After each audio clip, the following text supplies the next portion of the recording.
لازمی بات ہے کہ ہمیں آپس میں تعلقات بھی رکھنے پڑیں گے، ایک دوسرے کو ملنا بھی پڑے گا، ملاقات بھی کرنی پڑے گی۔ تو اس ملاقات کا بھی کوئی طور طریقہ ہونا چاہیے جس کے مطابق ہم ایک دوسرے کو ملیں گے تو وہ ملنا بھی ہمارے لیے فائدہ مند ہوگا، نفع مند ہوگا۔ تو اللہ کریم نے اس آیت میں ہمیں آداب معاشرہ سمجھایا۔ یا ایھا الذین آمنوا، پہلے تو یہ سمجھ لو کہ اللہ فرما رہے ہیں کہ یا ایھا الذین آمنوا، جو میں طریقہ تمہیں بتا رہا ہوں اس کا تعلق ایمان والوں سے۔ کس سے بھائی؟ بولیے نا، ایمان والوں سے۔ اور میں اس کا ترجمہ اپنے الفاظ میں یوں کرتا ہوں، یا ایھا الذین آمنوا، اللہ فرماتے ہیں میرے چاہنے والوں، چاہتے ہیں تو تبھی تو مانتے نہیں ہیں، محبت ہے تبھی تو مانتے ہیں۔ یا ایھا الذین آمنوا، اے ایمان والو، لا تدخلوا بیوت غیر بیوتکم حتی تستأذنوا، کہ جب تم کسی دوسرے کے غیر محرم کے گھر میں جاؤ تو جب تک اس سے اجازت نہ لے لو تب تک اس کے گھر پہ مت جاؤ، جب تک اس سے اجازت نہ لے لو۔ اگر ہم اس بات کو غور و فکر کے ساتھ لیں کہ اللہ کریم نے یہ جو اصول بیان فرمایا یہ کتنا ہمارے لیے فائدہ مند ہے کہ لا تدخلوا بیوت غیر بیوتکم، کہ دوسرے کے گھر میں اس کی اجازت کے بغیر مت جاؤ۔ اور 3 اوقات قرآن مجید میں اسی صورت کے آگے اگلی آیت نمبر 58، 59 اور 60 میں بیان ہے کہ 3 وقت تو ایسے ہیں کہ محرم بھی اپنے محرم کے کمرے میں گھر میں اس کی اجازت کے بغیر نہ آئے۔ نماز فجر کے بعد کا وقت، اگر بیٹا گھر پہ ہے تو باپ کو اجازت نہیں ہے کہ بغیر اجازت کے اس بیٹے کے کمرے میں چلا جائے۔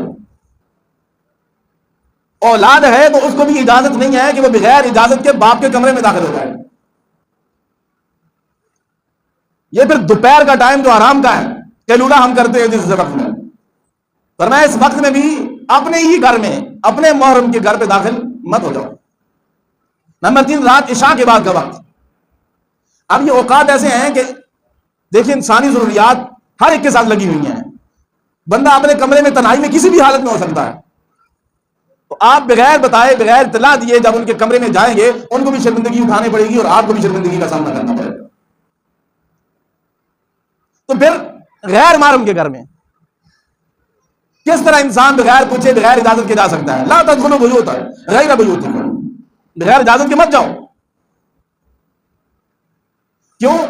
نہ معلوم وہ اس وقت آپ کے ساتھ ملاقات کے موڈ میں ہے یا نہیں ہے، اس کے پاس آپ سے ملنے کے لیے وقت میسر ہے کہ نہیں، اس حالت یا کیفیت میں ہے کہ نہیں، تو پہلے اجازت لو۔ اب میں کیا ہے، ابو موسیٰ اشعری رضی اللہ تعالی، حضرت عمر نے ان کو بلایا، بخاری شریف کی روایت ہے 6245،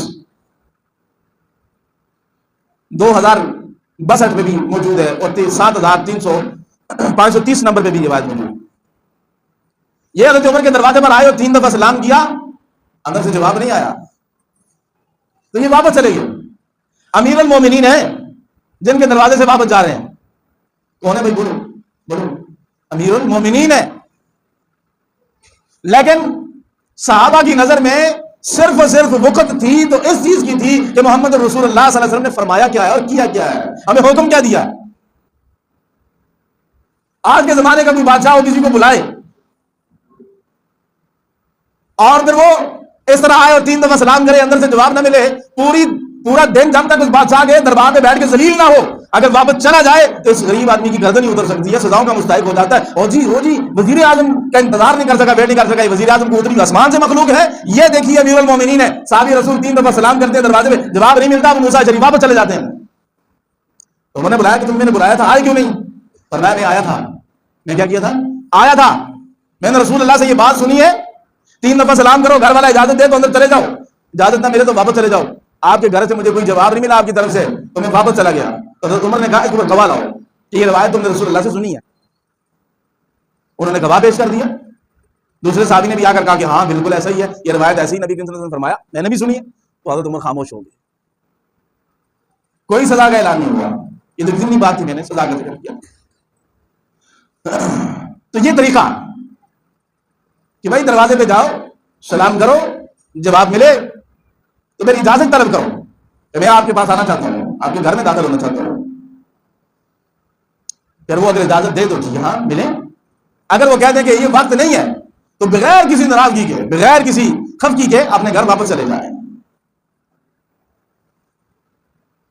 وہاں ڈیرے لگا کر بیٹھنے کی ضرورت نہیں، لوگ ہلتے ہی نہیں دروازے سے، درز درز درز کھٹکھٹائیں گے، اتنا زور زور سے واضح کسیں گے. بھئی یہ تو پرانے دور کی بات تھی نا، آج کل تو مسئلہ ہی کوئی نہیں رہا، موبائل ہے ہر بندے کے ہاتھ میں. لیکن اس موبائل کی بھی اتنی بے ترتیبی سے ہمارا استعمال ہے جس کی حد ہی کوئی نہیں. نہ معلوم اگلے کا کال سننے کا وقت ہے نہیں ہے، کس ٹائم ہم کال کریں کیا نہ کریں، سونے کا وقت ہے، نماز کا وقت ہے، کس چیز کا ٹائم ہے. یقین جانے میرے سمیت کوئی بندہ بھی سوچتا ہی نہیں ہے. جیسے کوئی یاد ہے کسی کی بات، کل فون کل کل کل کل، یہ بھی نہیں سوچتے بعض اوقات نماز کا وقت ہو رہا تھا یار وہاں نماز میں کہیں کھڑا ہوگا، پھر بھی فون پہ فون فون پہ فون فون پہ فون. یہ ہماری بے راہ روی ہے. پھر رسول اللہ فرمایا دروازے پہ جاؤ تو اندر سے کوئی پوچھے کون، لوگ لگ رہے تھے میں ہوں، میں تو کون ہے بھائی.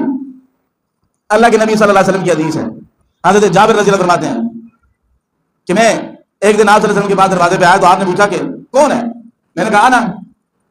تو آپ نے فرمایا آنا آنا آنا، میں کر رہے ہو، کیا پتا میں کون ہے. تو بھائی جیسے ہی کوئی پوچھے جی کون دروازے پہ، تو ڈائریکٹ اپنا نام بتاؤ کہ میں فلاں ہوں، میں آپ سے ملاقات کرنے آیا ہوں. اور یہی عادت فون پہ اپنائیں. جب کسی کو فون کرے، جیسے ہی کوئی فون اٹھاتا ہے تو السلام علیکم ورحمۃ اللہ وبرکاتہ، میں فلاں نامی شخص فلاں جگہ سے بول رہا ہوں اور آپ سے یہ بات کرنی. حقیقت ہے، میں ان عزیزوں سے بہت زیادہ گزرتا ہوں، میں مذاق نہیں کر رہا، حقیقت ہے. فون آئے گا 2 منٹ تک بات ہی ختم نہیں ہوگی، یہ نہیں بتائیں گے ظالم کہ میں بول کون رہا ہوں، کہاں سے فون کر رہا ہوں، کس مقصد کے لیے فون کیا تھا، شروع ہو جائیں گے اپنی تقریر جاننا. اگلا پریشان رہتا ہے کہ میں پتہ نہیں کس کو کیا کہا. اور کبھی ایسا فون کریں گے ایسے وقت میں، یقین جانے بندہ نیند میں رات 2 بجے بھی اٹھ کے بندہ ہے جاگ آ گئی تو بندہ کہتا ہے چلو یار سن لو فون اس کا، اٹھا لو. تو کیا ہوتا ہے میاں بیوی کی لڑائی ہو گئی ہے، میں نے بیوی کو یہ کہہ دیا ہے، میری بیوی نے مجھے یہ کہہ دیا ہے. یار یہ وقت ہے، رات 2 بجے بھی تمہاری کوئی بات ہوگی تو مولوی کو فون کر سکتے ہو جی یہ ہو گیا وہ ہو گیا جی. تو فون کی بے اعتدالیاں بھی بہت زیادہ ہے.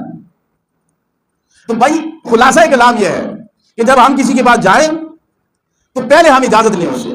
اور آج کے دور میں کوئی مشکل نہیں ہے، فون کر لیں، واٹس ایپ میسج ہے، اس کی سہولت ہے، وہ میسج کر دیں کہ میں آپ سے ملنا چاہتا ہوں، کوئی وقت کی ترتیب بن جائے. اس میں آپ کا بھی فائدہ ان کا بھی فائدہ.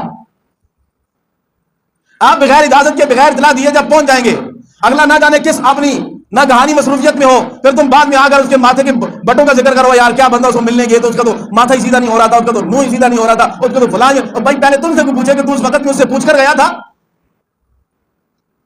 اس لیے زندگی کا اصول اپنا لو، جب تک رابطہ وقت طے نہ ہو جائے اس کو ملنے نہ جاؤ. الحمدللہ میری اس کا میموری میں یہ چیز بہت مضبوطی کے ساتھ ہے. میرا جب تک وقت ملاقات رابطہ فون طے نہ ہو جائے میں اس بندے کے گھر کے پاس سے بھی واپس چلا جاتا ہوں، میرا نہیں کروں. کیوں؟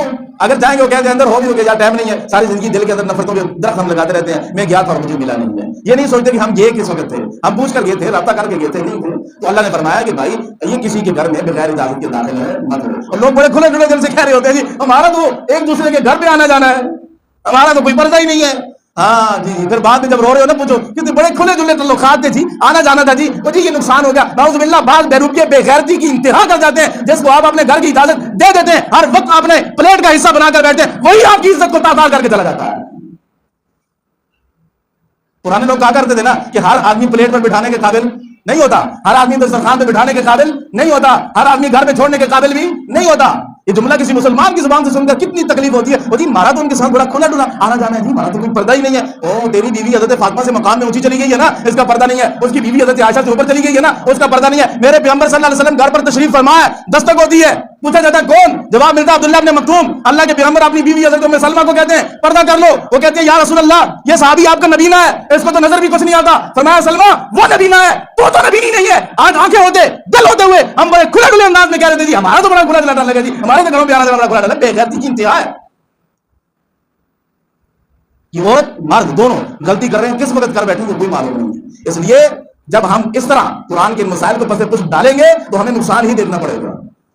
اور حقیقت عرض کر رہا ہوں، میں بہت ساری مثالیں آپ کو دے سکتا ہوں جن گھروں کے گھر اجڑ گئے صرف ان کھلے ڈلے، ہم کہتے ہیں نا جن کو بڑا کھلا ڈلا ماحول ہے ہمارا جی آنا جانا، خدا قسم صرف اس وجہ سے اگلوں کی زندگیاں برباد ہو چکی ہیں، گھروں کے گھر اجڑ چکے ہیں اس وجہ سے تو پہلے ہم تعلقات میں سوچتے نہیں ہیں، ٹھیک ہے، اور اندر گھستے ہیں اور گھسیٹتے ہیں تو پھر ہمیں نقصان ہوتا ہے. واللہ 4 5 بچوں کی مائیں اپنے شور کے دوست کے اوپر فریفتہ ہو گئی گھر میں آنے جانے کی وجہ سے، اور وہ شور سے چھوڑ کر بعض واقعات ایسے ہیں کہ نکاح پر نکاح جبکہ شریعت میں ہوتا ہی نہیں ہے، ساری زندگی زنا پر ملوث گزارتے ہیں.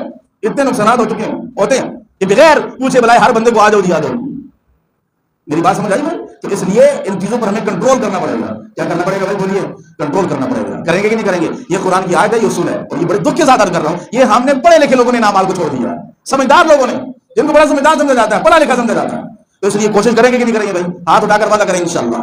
جس کے بعد جائیں گے اجازت سے، جس کو گھر چھوڑیں گے اجازت سے انشاءاللہ. اس کے اوپر ہم نے عمل کرنا ہے، یہ قرآن ہمارے لیے نازل ہوا ہے، تو انشاءاللہ اس کے فائدے بھی آپ کو نظر آئیں گے. فائدے نظر آئیں گے آپ کو. وقت ملاقات کا بھائی آپ نے آدھا گھنٹہ بیٹھنا ہے، 40 منٹ بیٹھنا ہے. آپ جب جائیں گے بھائی میں نے 1 گھنٹے کا ٹائم لینا ہے آپ کا، یقین جانے زندگی پرسکون ہے. ٹھیک ہے الحمدللہ. اب ہم ہے نا، ہم موجود ہیں الحمدللہ. دنیا کسی کونے پہ چلے جائے کوئی غم نہیں ہوتا کہ پیچھے گھر کوئی آ جائے گا. وجہ ہم نے باقاعدہ اپنے بہت قریبیوں کو بھی کہا بھائی جب تک ہمارا رابطہ نہیں ہو جاتا ہمارے گھر کا دروازہ کھٹکھٹانے کی کوئی ضرورت نہیں. نمازیاں تک منع کیا کہ بھائی ہمیں کوئی چھیڑنے کی ضرورت نہیں ہے، ہم ہیں تو رابطہ کرو، نہیں تو بھائی ہمارے دروازے پہ آنے کی ضرورت نہیں. اور نہیں ملتے، میں سچ کہہ رہا ہوں نہیں ملتے. بعض لوگ ایک دفعہ گزرا والے ساتھی بغیر رابطہ کیے ہمارے پاکستان کے آگے 1.5 گھنٹہ مجھے فون کرتے. میں کہا مولوی صاحب کی غلطی آپ نے، آپ کو رابطے کے بغیر نہیں آنا چاہیے تھا. میں قطعا نہیں مل سکتا. ناراض ہے بھلا ناراض نہیں، ہمیں کیا ایسی چیز ہے؟ یہ تو نہیں ہے نا ہم کہیں ہو ہی نا، ہم گھروں پہ نہیں اور ہماری بیویاں لوگوں کا استقبال کریں. یہ کون سا غیرت مندی کا اصول ہے؟ سمجھ آ گئی میری بات؟ تو اس لیے ہمیں اصول اپنانے چاہیے، اپنی زندگی کو آسان بنانا چاہیے. کریں گے کہ بھائی نہیں کریں گے انشاءاللہ. آئندہ ہم وعدہ کرتے ہیں کہ اس آیت پر خوب عمل کریں گے انشاءاللہ. اللہ تعالیٰ مجھے بھی اور آپ کو بھی عمل کی توفیق عطا فرمائے. وآخر دعوانا الحمدللہ رب العالمین.